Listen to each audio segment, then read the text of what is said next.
প্রিয় ফেনীবাসী, বেড়িবাঁধের কথা কি ভুলে গেছেন? এই ভিডিওটা লক্ষ্য করুন, তাহলে বুঝতে পারবেন যে বর্তমানে যে বাংলাদেশ সরকারের উপদেষ্টা, এই উপদেষ্টারা কত পরিমাণ নিচে নামে, কত পরিমাণ লোভে পড়ে আমাদের ফেনী জেলার যে বেড়িবাঁধ, এই বেড়িবাঁধের টাকা মেরে খায়। এই ভিডিওটা একটু দেখুন।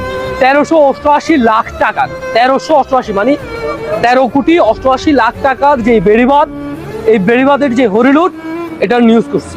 সিরামুড়ি আর ছবি, কিছু ফটো সেশন আর মিডিয়া নিউজ, ইংরেজি তো বলে ঠিক আছে, মানে হানি উঠলে অত্যন্ত দুঃখিত। মানে এই ভাষায় বলতে ইচ্ছে করতেছে, কেউ নিজের গায়ে দিবেন না। 2 মাসের বেশি সময় ধরে কাজ করে পশ্চিমবঙ্গে বেড়িবাঁধের, কিন্তু আশ্চর্যের বিষয় হলো যে খবর নাই। আগামী বছর যে আবার কথা হানি উঠবো, সাংবাদিকের করে করবো আপনারা কি রেন।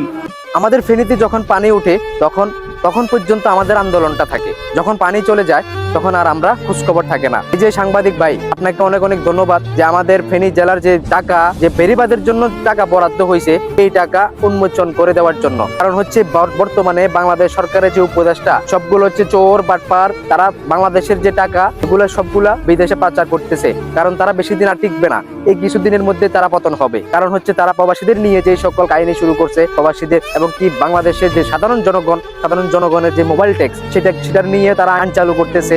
তাহলে এবার চিন্তা করেন তারা কতটুকু নিচে নামলে এইসব বিষয়ে আইন চালু করে। আমার নিজ জেলা, আমার নিজ জন্মভূমি, এই জন্মভূমিতে আমাদের যে একটা সমস্যাটা হচ্ছে আমাদের ফেনী জেলার যে বেড়িবাঁধ। আমরা প্রত্যেক সময় ইন্ডিয়া থেকে যে পানি উঠে আমাদের ক্ষয়ক্ষতি, কত পরিমাণে মানুষ মারা গেছে। আমরা পানি যতদিন থাকে, তারপরে কিছুদিন 1 মাস 2 মাস আন্দোলনটা থাকে, কিন্তু যখন শীতকাল চলে আসে এবং কি গরমকাল চলে আসে, তখন আর এই বেড়িবাঁধের আন্দোলন, তখন আর এই বেড়িবাঁধের কথা, কোথায় টাকা আসতেছে, কি অনুদান আসতেছে, নাকি টেন্ডার আসতেছে, সেটার কোনো খোঁজখবর আমরা রাখি না। আমার নিজ জেলার লোকদের আমি বলবো, আমরা আন্দোলন চালিয়ে যান। আমাদের যে টাকা বরাদ্দ হয়েছে আমাদের বেড়িবাঁধের যে কাজের, এই টাকা আমাদেরকে বুঝিয়ে দিতে হবে।